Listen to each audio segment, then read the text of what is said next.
Здраво дечки, еве сме во уште едно видео од овој серијал за React.js и видовме дека во претходното видео почнавме да работиме на нашата To-Do апликација.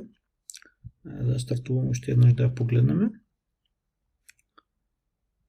Значи, во овој втор тап овдека ја имам оваа To-Do апликација. И во претходното видео видовме како функционираат поголем дел од работите. Во ова видео остана да објасниме како ни функционира ова со drag and drop сортирањето, односно прередувањето на нашите To-Do елементи.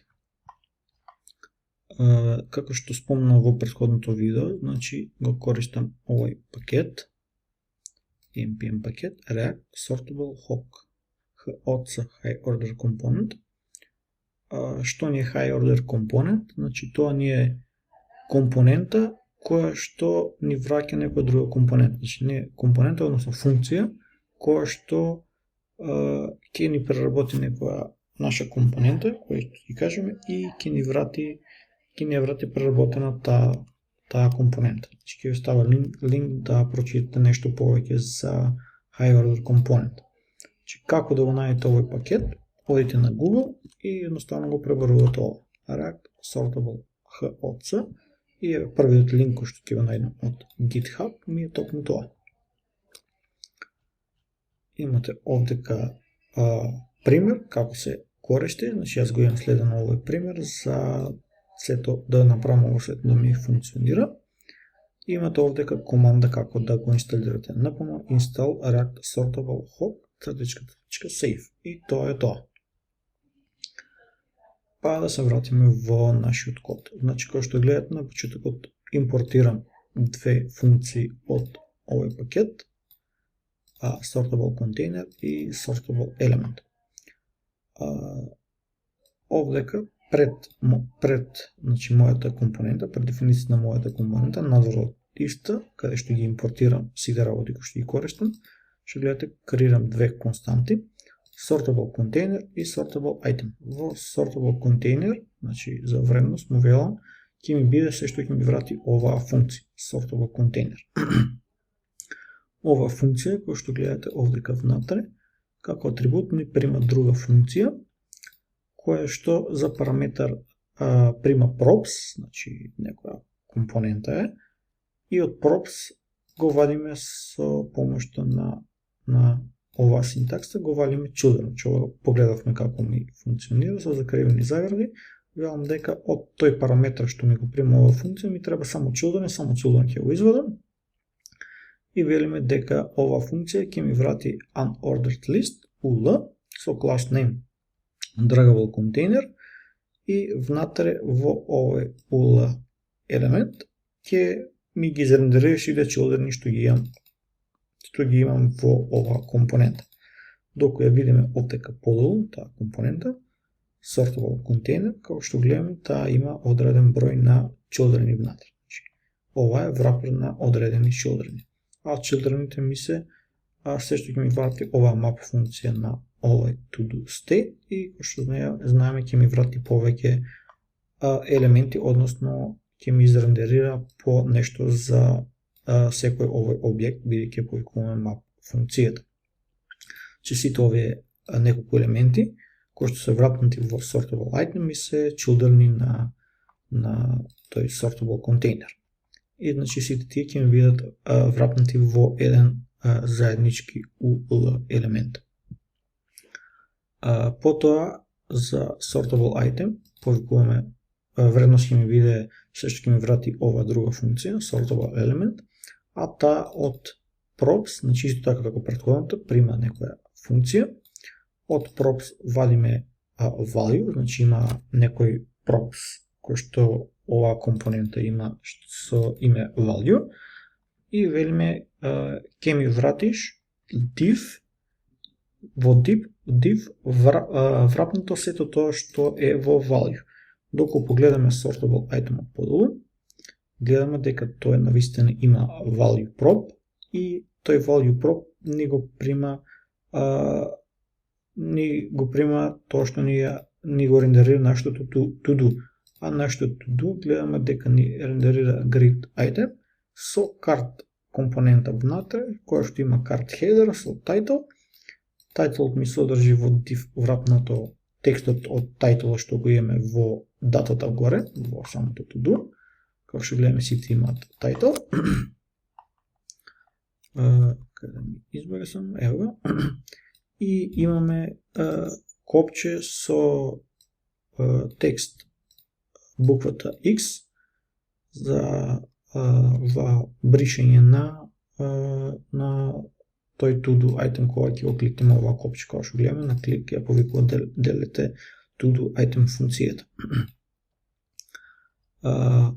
Потоа како сето ова ми функционира, како што гледате, ова sortable container компонента има on sort end prop или атрибут и тоа ја има за вредност ова on sort end функција.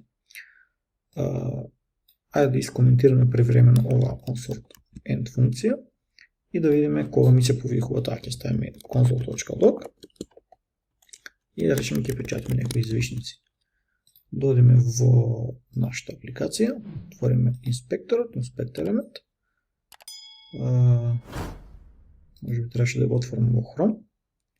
Console, окей, може да ударам clear и да видиме кога, значи, ќе го повлечам одреден елемент и кога ќе го пуштам, како што гледате ми се пишат извишниците, значи тогаш ми се повикува функцијата, значи кога ќе пуштам некој елемент. Меѓутоа, како што гледате, ги влечам елементите. Еве, третиот ќе го повлечам да го ставам на место на вториот, меѓутоа кога ќе го пуштам, тој се враќа повторно долу. Значи, сортирањето не ми функционира како што треба, бидејќи односно прередувањето, бидејќи тоа треба рачно да го направам. Тоа го правам во ова on sort end функција. Најпрвин овдека, ова ќе го извршам.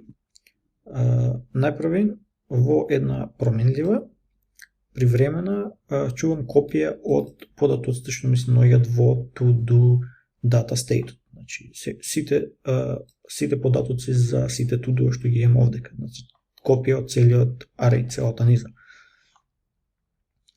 Потоа велам дека ќе ја изменам вредноста на ова променлива што ја креирав со низата и велам новата вредност ќе биде се што ќе ми врати ова array move функција. А ова array move функција, како што гледате, ја импортирам од друг npm пакет. Значи ова ми инсталирам, да го побараме на Google. Array move, како што гледате, имаме таков пакет. Може би и ова е истото. Да, изгледа истиот девелопер ќе му даде што има правено сорт на претходната компонента. React Sortable Hook.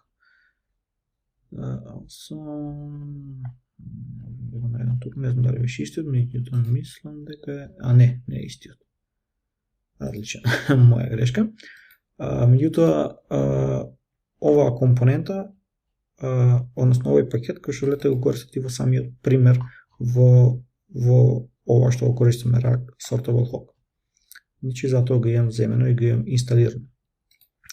Може да видите овде како може да го инсталирате, npm install array move, наверојатно и /save и со тоа ќе го имате инсталирано. Што ми прави оваа функција? Се вратиме повторно долу кај што ја користиме. Велиме, значи, уште еднаш, ќе ја измениме вредноста на копијата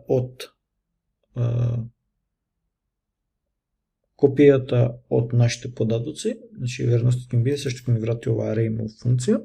Така како прв параметар прима арејот кој што ќе му ги преместуваме елементите и велиме дека како втори, како трет параметар се стариот индекс на елементот кој што го движиме и новиот индекс. Значи знаеме дека кога овој елемент ќе го движиме овдека на нашата апликација, како што гледаме, така ми функционира. Кога ќе го земам третиот елемент и ќе го придвижам на место на вториот, тие двата ќе ги променат местата. Третиот ќе стане втор, а вториот ќе стане трет. Така функционира и во кодот. Тоа што го влечеме елемент, велиме ова ќе му биде old, old индекс ќе му го праќам овдека, новиот индекс ќе му праќам тоа што му го праќам овдека. Значи самата ова претходна компонента, значи знае како да му ги промени индексите. И таа функција значи ќе ми врати нов елемент со свапнати двата елементи во низата, односно преместени местата, и потоа велиме само го повикуваме сеттерот на овој to-do data state и велиме дека вредности сега ќе му биде се што ќе ми содржи овој изменетиот array. И на тој начин ми функционира апликацијата на овој начин како што ми функционира. Не знам колку добро ви го објаснив, меѓутоа мислам дека ме разбирате како функционира. Доколку не ме разбравте, мислам дека во примерот овдека е објаснето како функционира, може би и не. Значи може да го разгледате ова овдека, валја некаде низ текстот може би поубаво е објаснето ова од она што јас пробав да ви го објаснам. Друго што може да погледаме е во овој sortable container имам атрибут log access. Значи ова ми ја заклучува y оската, докато ова го немаме. Се вратиме во нашата апликација. Како што гледате, елементи може да ги движам и лево и десно, значи не ми се заклучува. Меѓутоа кога ќе оставам ова, ќе можам да ги движам само по една оска. Ставам ова, го вратам како што си беше и сега како што гледате лево и десно не можам да ги движам елементите. Исто така, друга работа што имам ставено е во base page layout, како што гледате имам ставено класа layout base. Тоа ми е тука, тоа е стилот. Use select none, значи ова ми прави disable, значи ми ја тргнува можноста да можам да селектирам било што на мојата апликација. Како што гледате со маусот доколку пробам да селектирам, не можам ништо да селектирам. Доколку го тргнам ова, да речеме тука ќе му ставам една двојка, сега ваква класа не ми постои. И се вратам во мојата апликација, како што гледате кога правам drag and drop, на Safari имам чуден проблем. Мислам, на Chrome го немам овој проблем, меѓутоа на Safari го имам, што drag and drop правам и оно ми селектира се што имам од ова. И за да го избегнам тој проблем, ја додадов ова класа во base layout на div wrapper горе и овдека само му верам user select none, да не можам ништо да селектирам. Меѓутоа ова уште еднаш ќе го поминеме во наредните видеа, бидејќи сето ова што го имам направено и малку подобрено ќе го направиме одново, значи целата оваа апликација. Така дечки, поздрав до некој наредно видео.